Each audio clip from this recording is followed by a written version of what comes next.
I'm going to go fairly quickly, but I'm going to give you a little bit of a history lesson before I go through this. I started this business in 1988.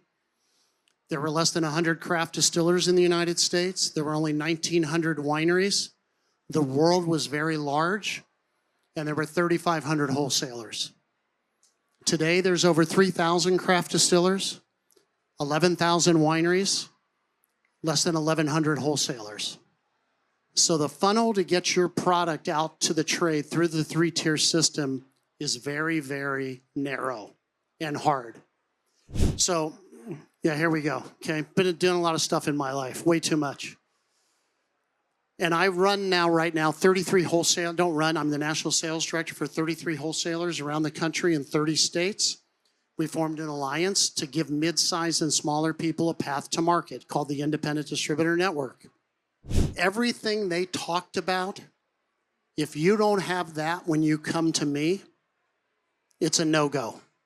We won't even start a conversation. I'll figure it out very quickly that you don't have a brand story, you don't have a route to market strategy, you don't understand what it takes to win in the trade if you don't do what they've said in the beginning before you ever get to me.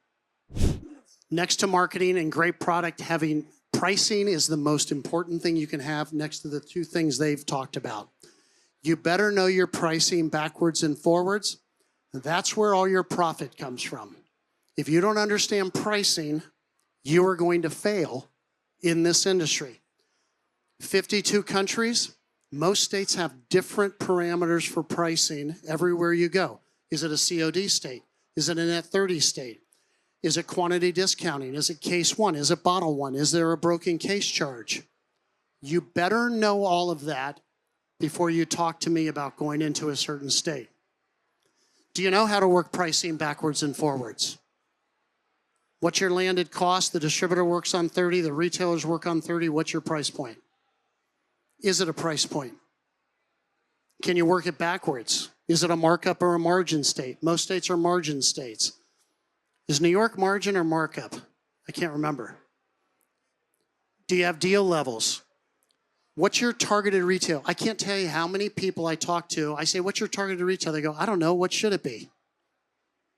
Okay, we end that conversation fairly quickly. Know your competition's target retail. If you're telling me your competition is at $39.99 and you're telling me you're going to be $49.99, you don't understand the parameters around going through pricing. How do you structure deal levels?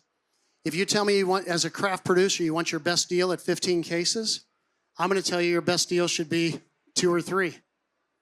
No one's going to buy your deep deal. You're not Woodford. You're not Jack Daniels. You're not Kettle One, Tito's. You've got to make your brand affordable to people to be able to get it at the best deal.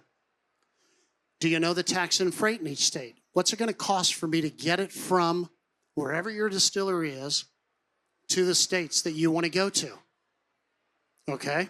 Pricing high to low if you're in a chain state. Does everybody shop in a grocery store that has the tag, you become a member of their club or whatever? You know, and you see the retail, you see the price on the tag normally $49.99, but then the tag says it's $29.99, save 20 bucks. Well, the real price is $29.99. They're just trying to show you a savings. Okay, there really isn't, and it's just high-low. It makes the consumer think, my God, I'm saving $20. Pricing quiz. Think about this. Your retail SKU, you're shooting for $49.99. The retail works on 30 margin. What's your wholesale price got to be? Can you do that right now? Okay. What does the land good cost have to be for the wholesaler to make 30 points of margin?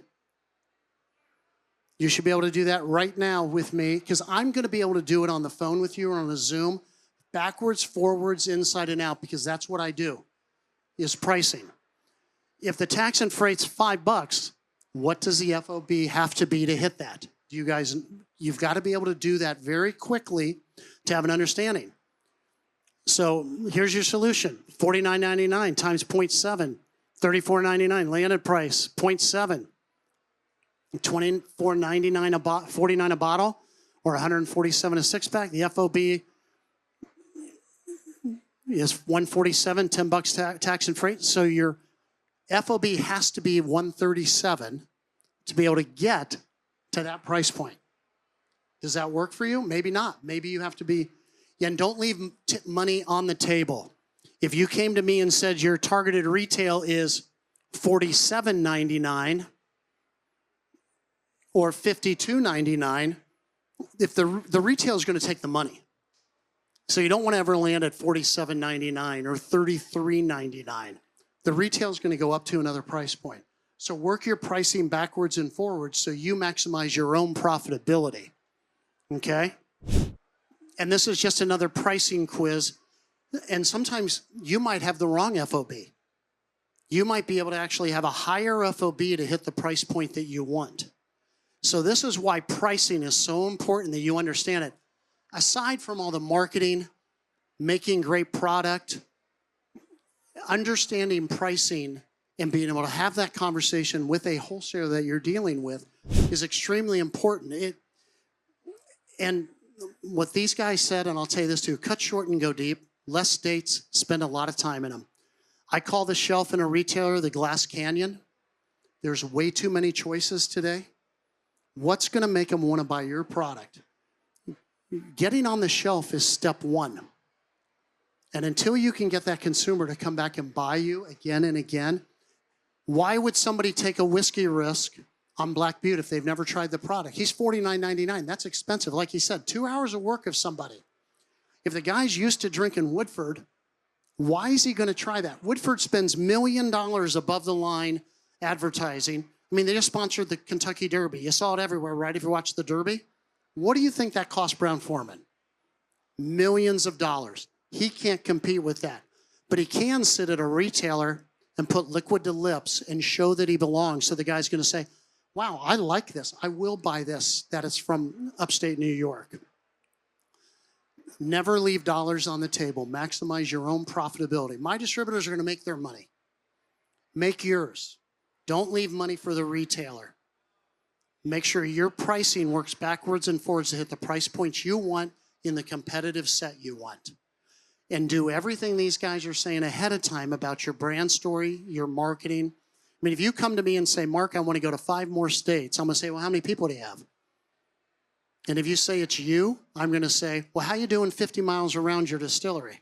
Do you own every retailer? Are you in the restaurants? Then after you capture that, how you doing 100 miles from where you live? You got to own your own market first. Then go to a neighbor state so you can get there easily and drive. Then go to another neighbor state possibly.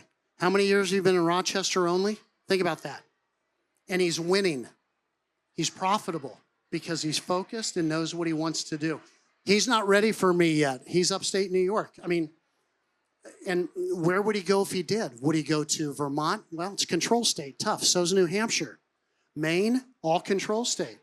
Is he going to go to Pennsylvania? It's a control state. Connecticut, it's a bottle one state. It's a tough market to go into. Okay, called Min Bottle. It's the only state in America that has price fixing, right? So I know this living in, because I've been doing this forever. If you don't know what's going on in your neighbor states pricing-wise, you're going to have a hard time. So understand, most people look at the U.S., 365 million people, open economy, it should be easy. It's 52 different countries with different pricing, different programming, different laws, everywhere you go. So understand that before you ever try to expand. And I'll leave you with that. Any questions? Okay, thank you.